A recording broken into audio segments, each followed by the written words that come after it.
If you're shouting out the king of Spider-Man fan films, like it's a title or a rallying cry, you're likely referring to the legendary 1992 short film The Green Goblin's Last Stand, directed by and starring Dan Poole as Peter Parker, Spider-Man. This gritty, no-budget passion project is widely hailed as the undisputed king of Spider-Man fan cinema for its raw ambition, heart-pounding stunts, and sheer audacity made with just $400, a group of friends, and a whole lot of determination. It's not just a film, it's a milestone that inspired generations of fan filmmakers and even screened at film festivals back in the day. Let me break down why it's considered royalty, plus some context on the broader world of Spider-Man fan films. Why The Green Goblin's Last Stand reigns supreme. The story and inspiration. This 30-minute short adapts the iconic comic arc The Night When Stacy Died from The Amazing Spider-Man No. 121-122, 1973, where the Green Goblin,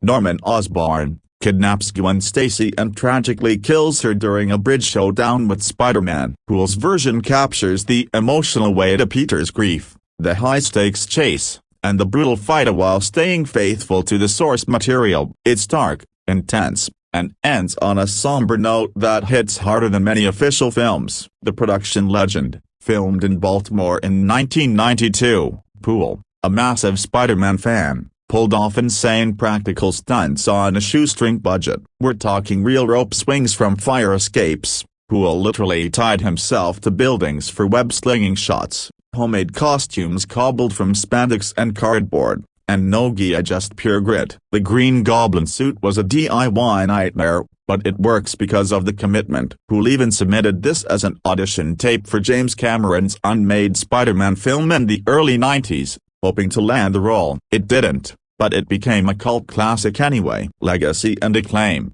Despite its lo-fi visuals, grainy camcorder footage and 90s practical effects that look dated today, it's praised for its passion and storytelling. It screened at small film festivals, earning accolades, and is often called the best fan film ever made in Spider-Man circles. A 2023 New York Times article on fan films explicitly names it as one of the two most influential, alongside Peter's Web, noting how Poole's Get the Shot motto turned it into a self-help film school for aspiring creators. On Reddit and fan forums, it's frequently ranked number 1 for its historical significance and emotional depth, way above flashier modern entries. You can watch it for free on YouTube. Search The Green Goblin's Last Stand. Dan Poole. It's a time capsule of fandom before Marvel's blockbuster era. Poole's influence. He basically proved you don't need Hollywood money to tell a compelling Spider-Man story. His work sparked the fan film boom,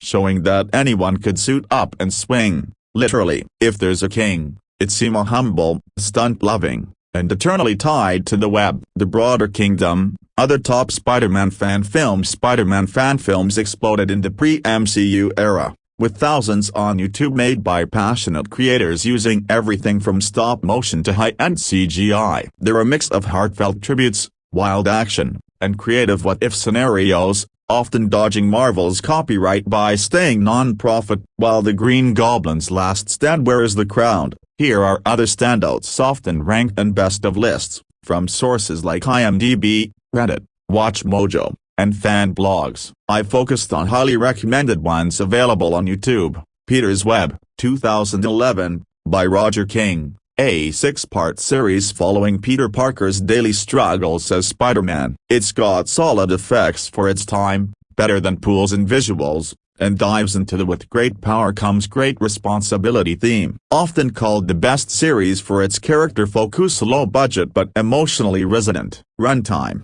10 to 15 minutes per episode. Spider-Man, Lost Cause, 2014, by Joey Lever, a Miles Morales story where a new Spider-Man steps up after Peter's death. Gritty, emotional, and inspired by Ultimate Spider-Man comics. Lever's practical stunts and Oscar plot twists make it a modern classic. It's influenced newer films and has a sequel vibe. Runtime, 20 minutes. Marvel Knights, Spider-Man, 2015, by Jesse Semeka, a no-budget Daredevil crossover where Spider-Man teams up against Kingpin. Fun, comic accurate action with a post-credits twist, praised for its energy and loyalty to the comics' estate after the credits. Runtime, 15 minutes. Spider-Man, Cake Day, 2017, by Peter France. A light-hearted short about Peter juggling a birthday heist and school bullies. Cheesy but charming, with great web-slinging and a feel-good ending. It's a simpler times love letter to early Spider-Man comics. Runtime,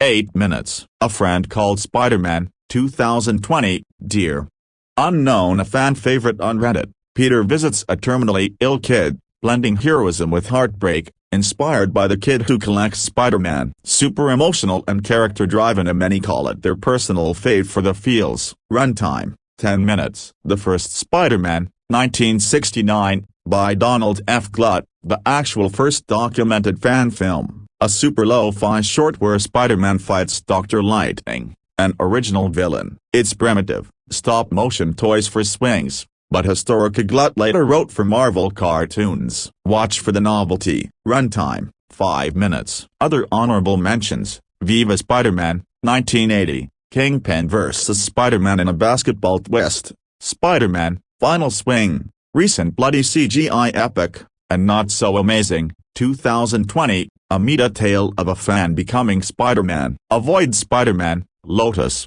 2023. It's infamous for controversy, leaked discriminatory texts from the team, and poor reviews, despite decent CGI. Why fan films matter in the Spider-Verse. These aren't just amateur hour, they're a testament to Spider-Man's everyman appeal. Peter Parker starts as a regular guy, so fans feel empowered to tell his story. As one Reddit user put it, it's labor of love, not money. Marvel, Sony rarely cracks down because it builds hype. For example, John Watts praised Lotus before the drama. In 2025, with Spider-Man, Brand New Day on the horizon, fan films keep the spirit alive between official releases.